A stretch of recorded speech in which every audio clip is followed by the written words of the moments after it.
All right, so now that we've tackled the Alyssa Rosenberg article, let's now tackle Noah Berlatsky's article, In Defense of Romeo and Juliet. It's not childish, it's about childishness. So we know from the title where Noah Berlatsky is pretty much going to stand, so let's read on to really understand where he's coming from and why he's making this claim. I haven't read Romeo and Juliet since I was in high school 25 years ago. High school is, of course, a time of rampaging hormones and extravagant romantic angst. In theory, the perfect life moment to read Romeo and Juliet. In practice, I think my favorite character was Mercutio. I thought he was funny. So even from that opening paragraph, we can kind of get a sense of the tone that he's going to use. You might want to stop and just kind of make a little mental note where you think this is going to go with his writing style and tone about the play. Paragraph 2.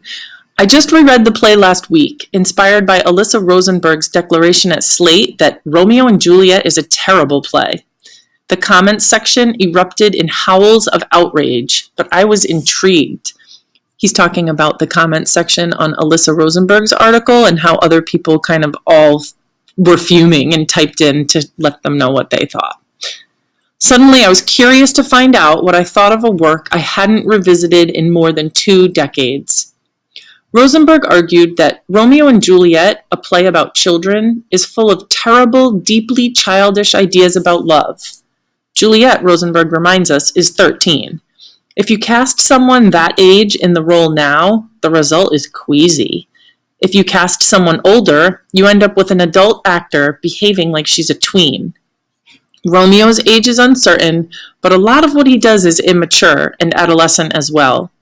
The lover's haste to marry strains credulity, which means it's like not believable. It seems, though Rosenberg doesn't quite say this, like a childish fantasy of love at first sight. Similarly, the reconciliation of the lovers' warring families upon their demise reads for Rosenberg as an adolescent fantasy of death solving all problems.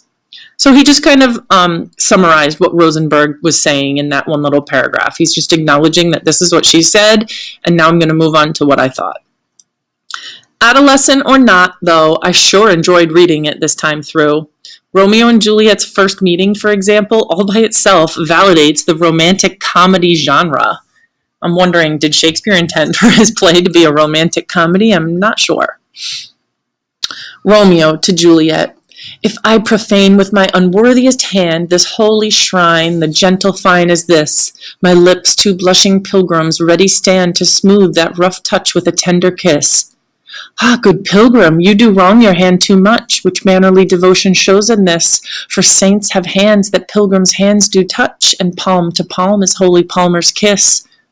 Have not saints lips, and holy palmers too? Ay, pilgrim, lips that they must use in prayer. That is some searingly saucy banter there.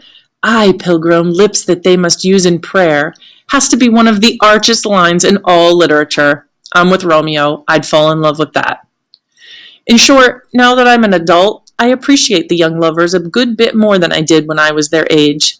This may be counterintuitive, but also seems to be one of the main points of the play itself. A number of Rosenberg's commenters noted that Romeo and Juliet is deliberately about young love. This is no doubt true, but the play is also and insistently about age. The fact that Julia is 13, for example, is not just mentioned once. It comes up again and again. Moreover, the first time Juliet appears on stage, her aged comic nurse launches into a rambling anecdote about when her charge was a toddler, an anecdote that Juliet clearly finds both tedious and embarrassing.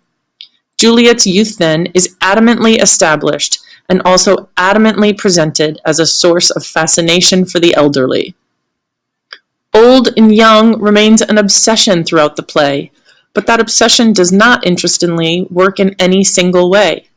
Sometimes being young means being rash and changeable, as when Romeo switches his hyperbolic affections from Rosaline to Juliet.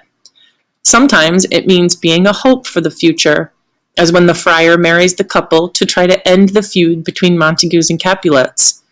There are passages where young and old are presented as almost different species, as when Juliet irritably declaims, "Old folks, many fain as they were dead, unwieldy, slow, heavy, and pale as lead." And there are moments where it seems like old and young don't really act all that differently. Juliet's hasty marriage to Romeo, for example, isn't much more precipitous than Lord Capulet's sudden decision to marry her to Paris.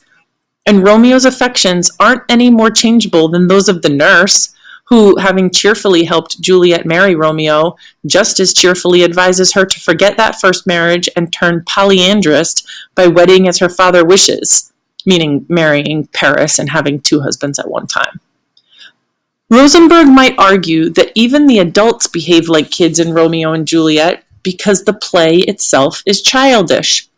But is Capulet really childish? Is the nurse? Surely you don't have to be young to be precipitate or fickle. Adults behave like children with some frequency, and vice versa. For Romeo and Juliet, in other words, youth and age seem less like solid, immutable categories than like tropes. Their devices, look that word up if you don't know what it means. That's what you should do if you're a good reader. Their devices manipulated by Juliet or Romeo to give force to their sense of indignation or specialness, or manipulated by the nurse to give force to her affection and nostalgia, or manipulated by Shakespeare to sweep adults into a romantic swoon, or manipulated by Rosenberg to denigrate that same swooning. From this perspective, the point of the play isn't so much the exhilaration of young love or the dunderheadedness of young love. Rather, as often with Shakespeare, the point is the language itself, the dazzling, disturbing, rhetorical force of old versus young, corrupt versus innocent, experienced versus naive. So that was a lot about the whole age thing, and he's basically just saying that the age can be whatever the reader makes of it. Alyssa Rosenberg makes it one thing, Shakespeare makes it something else, the characters make it something else. So I definitely urge you to look at the notes I'm writing on the side to help kind of understand what's going on. Rosenberg claims that Romeo and Juliet is dated because of the uncomfortable way its childishness and its child protagonists sit in our contemporary culture. I'd argue, though, that this uncomfortableness is not a contemporary addition, but is instead one of the things Shakespeare was writing about to begin with. At that first flirtatious meeting, for example, Romeo is masked with friends at a Capulet party. Old Capulet, seeing the maskers, reminisces about when he used to do the same. Capulet: "What, man? 'Tis not much so, 'tis not so much. 'Tis since the nuptials of Lucentio, come Pentecost as quickly as it will, some 25 years, and then we masked." "'Tis more, 'tis more. His son is elder, sir. His son is 30. "Will you tell me that? His son was but a ward 2 years ago." And then Romeo says, "What lady is that which doth enrich the hand of yonder knight?" Capulet slips back through time, and when he stops slipping, it is Romeo who speaks and goes to woo Juliet. Capulet was Romeo. Romeo is Capulet. And so by substitution, the lover of the daughter is the father.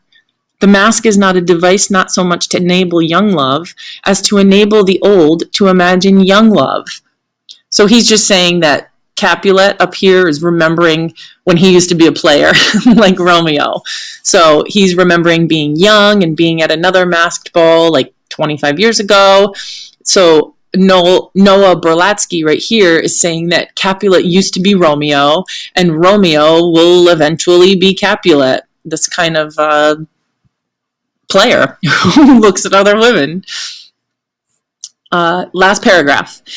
In Romeo and Juliet, play acting with the categories of adult and child can lead to exhilarating delight, pleasurably moralistic revulsion, and sometimes to tragedy. If in our own day we have pushed the onset of adulthood past the tweens, past the teens, and even to some degree up into the 20s, that makes the play's insights and its sometimes exasperating perversities more relevant, not less. So he's saying we act younger, longer nowadays, so the play is actually more relevant than less relevant. Good luck with those graphic organizers.